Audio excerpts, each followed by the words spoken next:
ബീഹാറിലൂടെയുള്ള സഞ്ചാരം തുടരുകയാണ്. ബീഹാറിലെ ചരിത്രപ്രസിദ്ധമായ രാജ്ഗീർ എന്ന പ്രദേശത്തുകൂടിയാണ് ഞാൻ ഇപ്പോൾ പോകുന്നത്.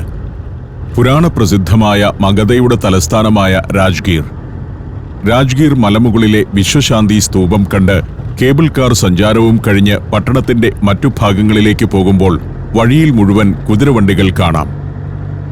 കുതിരവണ്ടികളിലെ യാത്ര യാതൊരു സുഖവുമില്ലാത്തതാണെന്ന് അതിൽ ഇരിക്കുന്നയാളുകളുടെ മുഖഭാവത്തിൽ നിന്ന് വ്യക്തമായി മനസ്സിലാകുന്നുണ്ട്.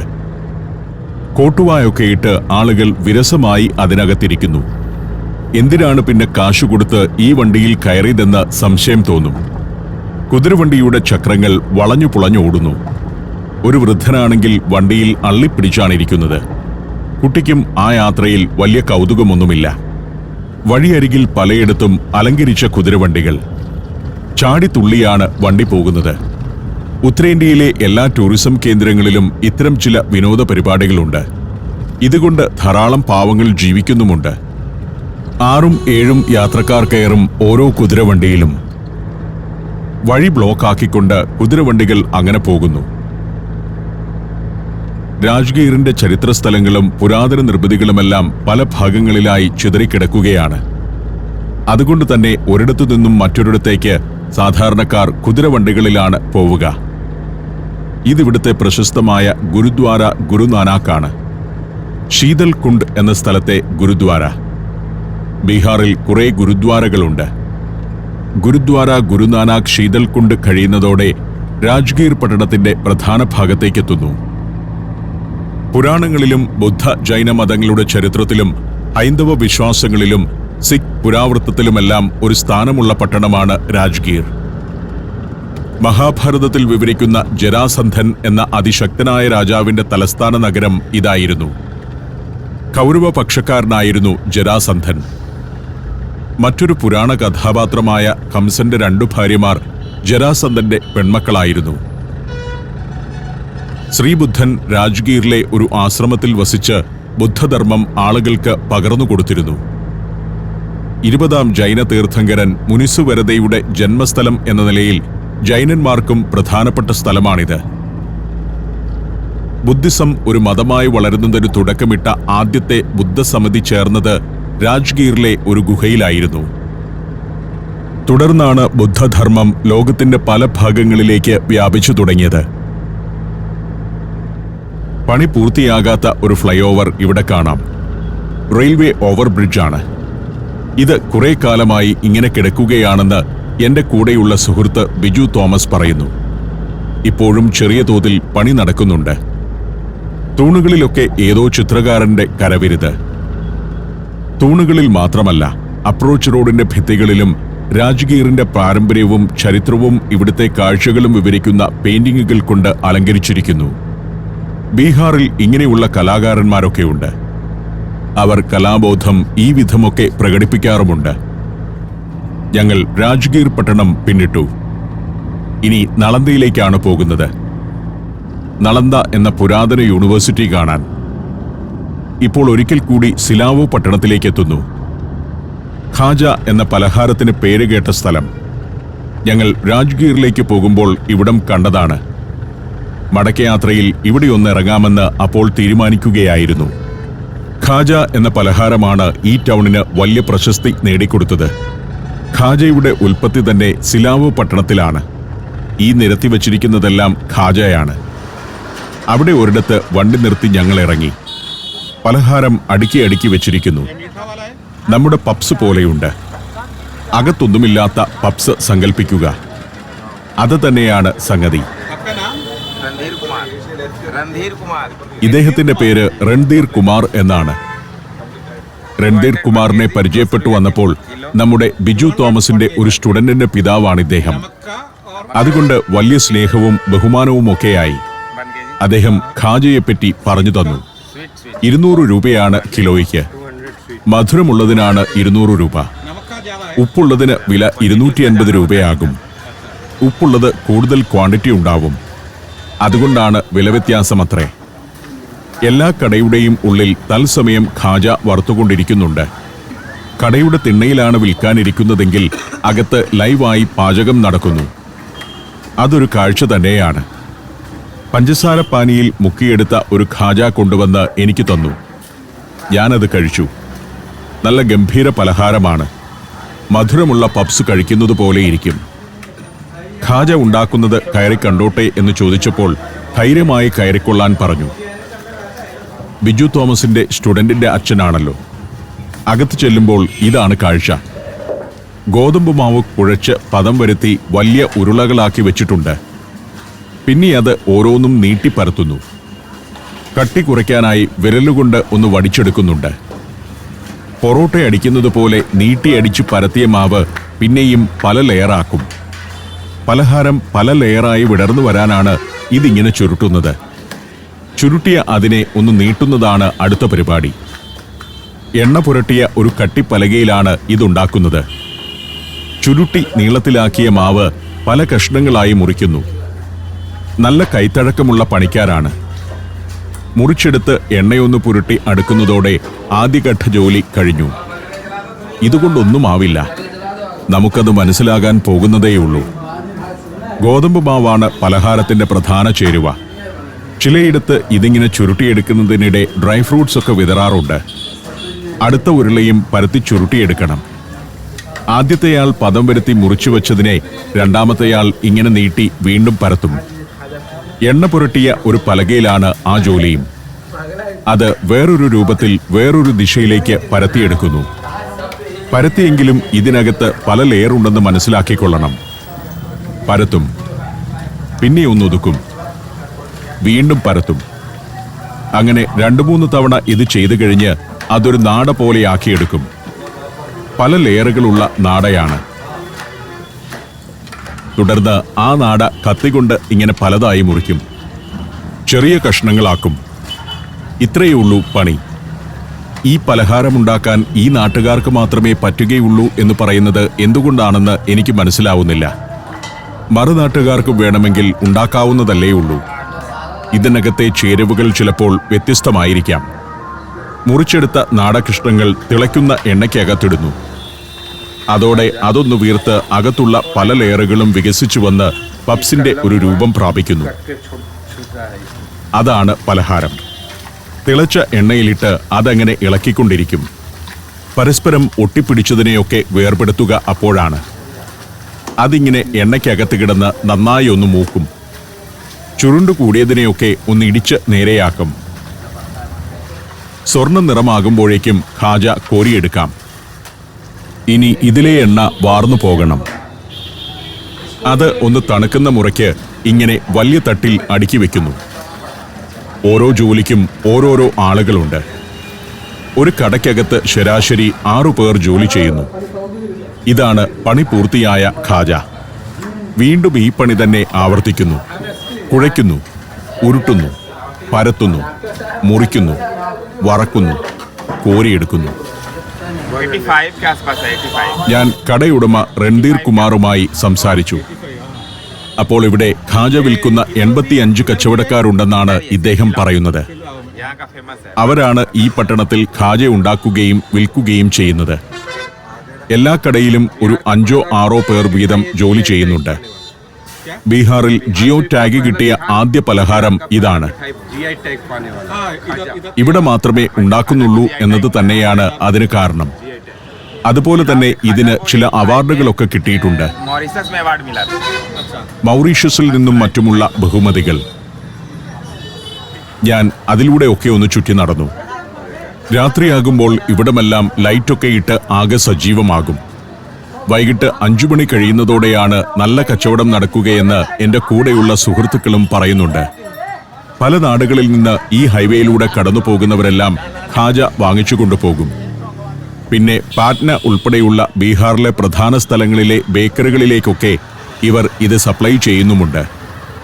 വലിയൊരു ഇൻഡസ്ട്രിയാണിത്. ചുറ്റും ഖാജ നിരത്തി കടയുടെ മുൻപിൽ വിൽപ്പനയ്ക്ക് ഒരാളുണ്ടാകും. അതേസമയത്ത് അകത്ത് ഖാജയുടെ നിർമ്മാണവും നടക്കുന്നുണ്ടാവും. അങ്ങനെ പുതിയൊരു പലഹാരത്തിന്റെ അറിവുകളുമായി ഞാൻ സിലാവോ പട്ടണത്തിൽ നിന്നും യാത്ര തുടരുകയാണ്. അപ്പോഴും കാണാം പാതയോരത്ത് നിരവധി കടകൾ നിറയെ ഖാജയുമായി നിരന്നു നിൽക്കുന്നത്. ഇങ്ങനെ ഇന്ത്യയിൽ എത്രയോ പട്ടണങ്ങളിൽ അവിടെ മാത്രം ഉൽപ്പാദിപ്പിക്കുന്ന പലഹാരങ്ങളും ആഭരണങ്ങളുമൊക്കെയുണ്ട്. ഈ വൈവിധ്യങ്ങളെല്ലാം ചേർന്നതാണ് ഇന്ത്യ. ഇന്ത്യ എന്ന അത്ഭുതം. Djibouti, Fiji, Lebanon, Ethiopia, Armenia. സഞ്ചാരം വോളിയം നമ്പർ 17. ഫുൾ HD-യിലുള്ള ഈ അപൂർവ ദൃശ്യയാത്രാ വിവരണ ശേഖരം സ്വന്തമാക്കാൻ സഞ്ചാരം എന്ന് SMS ചെയ്യൂ. ഫോൺ 9995 444 222. സിലാവോ പട്ടണം പിന്നിട്ട് കാർ നളന്ദയുടെ ഗേറ്റിലേക്കെത്തി. നളന്ദ ദ്വാർ എന്ന നളന്ദ പ്രദേശത്തേക്കുള്ള കവാടം. ഇവിടെ നിന്ന് 3-4 കിലോമീറ്റർ പോയി കഴിഞ്ഞാൽ നളന്ദയിലെത്തും. നളന്ദ മഹാവിഹാര എന്നത് ലോകത്തെ ഏറ്റവും ആദ്യത്തെ യൂണിവേഴ്സിറ്റികളിലൊന്നാണ്. 5-ാം നൂറ്റാണ്ടിൽ സ്ഥാപിതമായ അത് ഏകദേശം 1000 വർഷം നിലനിന്നു. ലോകത്തിന്റെ പല ഭാഗങ്ങളിൽ നിന്നുള്ള 2000-ഓളം അധ്യാപകർ അവിടെ ഉണ്ടായിരുന്നു. ഏറ്റവും സുവർണകാലത്ത് 10,000 വിദ്യാർത്ഥികളും നളന്ദയിൽ താമസിച്ച് പഠിച്ചിരുന്നു എന്നാണ് കണക്ക്. ഗുപ്ത സാമ്രാജ്യത്തിലെ കുമാരഗുപ്തൻ എന്ന രാജാവാണ് നളന്ദ യൂണിവേഴ്സിറ്റി സ്ഥാപിച്ചത്. ഒരു ബുദ്ധകേന്ദ്രമായിരുന്നു അത്. ബുദ്ധസന്യാസിമാരായിരുന്നു നളന്ദയിലെ അധ്യാപകരിൽ കൂടുതലും. അക്കാലത്ത് നളന്ദയുടെ ഖ്യാതി വിദൂര ദേശങ്ങളിലേക്ക് വരെ പരന്നിരുന്നു. അങ്ങനെയാണ് ഹുയാൻ സാങ്ങിനെ പോലുള്ള പ്രമുഖർ അവിടെ പഠിക്കാനെത്തിയത്.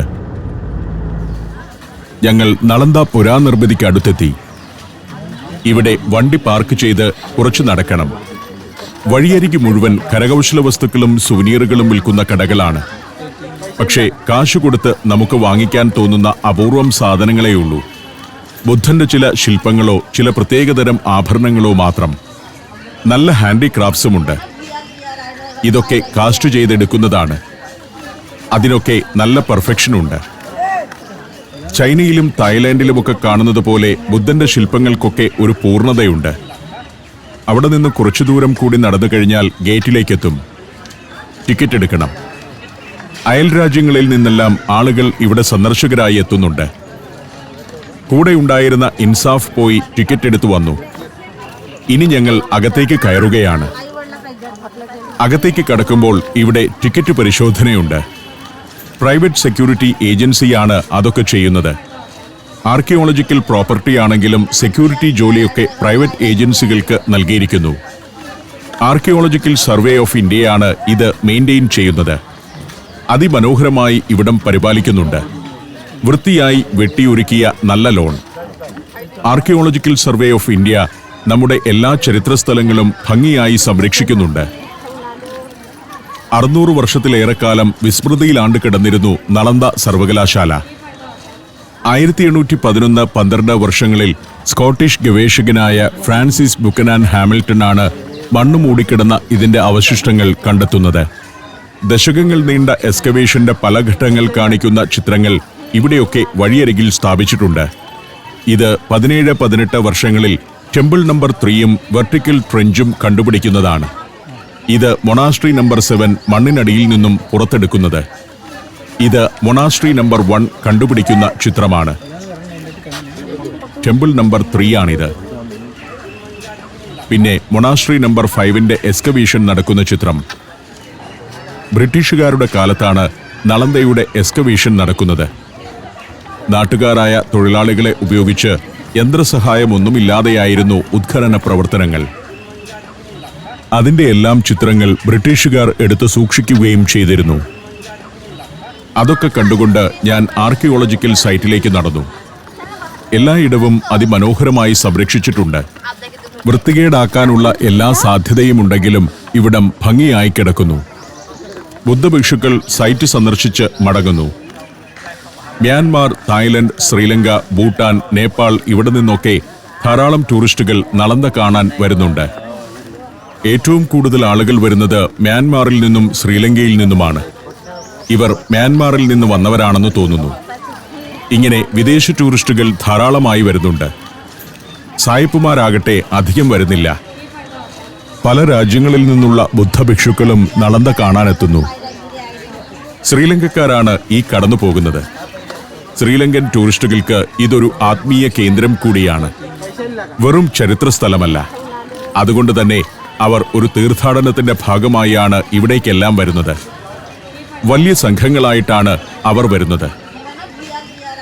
ഞങ്ങൾ അകത്തേക്ക് കയറി ചെല്ലുമ്പോൾ ആദ്യമെത്തിയത് ഇവിടുത്തെ മൊണാസ്ട്രി നമ്പർ 5-ലേക്കാണ്.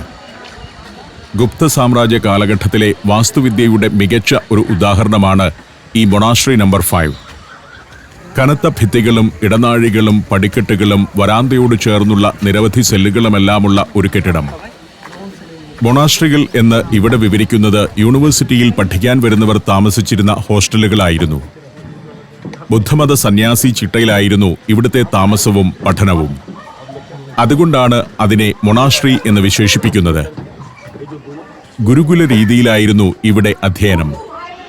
വിദ്യാർത്ഥികളും അധ്യാപകരും ഒരുമിച്ച് താമസിക്കുകയും അധ്യയനം നടത്തുകയും ചെയ്തിരുന്ന രീതി.